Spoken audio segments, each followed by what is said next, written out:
ప్రేక్షకులకు నమస్కారం. ఈరోజు ఈ వీడియోలో మనం శత్రు నివారణ అలాగే శత్రువు మన మాట వినేటట్టు చేసుకొని ఒక అద్భుతమైన మంత్రం తెలుసుకోబోతున్నాం. దీని ద్వారా మనకు మన ఇంట్లో శత్రుపీడ ఉండదు. అలాగే మన శత్రువు అనుకునేవారు మన మాట వింటారు. మనకు నరదిష్టి ఇలాంటి ఎటువంటి పీడలు నెగిటివ్ ఎనర్జీ మన ఇంట్లో ఉండకుండా ఉంటుంది. శత్రువు మన మాట వింటాడు. ఎంత ఘోర శత్రువు అయినా మన మాట వినేటట్టు శత్రుపీడ నివారణ మంత్రం గురించి ఈ వీడియోలో మనం తెలుసుకోబోతున్నాం. అంతకంటే ముందు ఈ ఛానల్ని సబ్స్క్రైబ్ చేయడం వారు దయచేసి ఈ ఛానల్ని సబ్స్క్రైబ్ చేసుకోండి. ధన్యవాదములు. ఈ శత్రుపీడ నివారణకు మీకు ఒక నల్ల దారము, ఒక రావి ఆకు, అలాగే 5 ఎల్లిపాయ రెప్పలు కావాలి. వీటితో మీరు శత్రుపీడ నివారణ చేసుకోవచ్చు.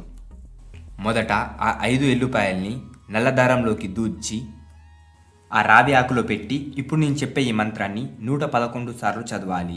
111 సార్లు ఈ మంత్రాన్ని చదివి ఆ ఆకుని ఆ నల్లదారంలో ఉన్న ఎల్లిపాయని ఒక చెట్టు మొదట్లో పాడేసి రావాలి. అంతే. ఇలా చేయడం ద్వారా శత్రుపీడ నివారణ జరుగుతుంది.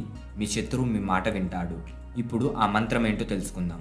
ఓం పూరౌ కపిముఖయే పంచముఖ హనుమతే థం థం థం తం తం సకల శత్రు సహరణాయ స్వాహ.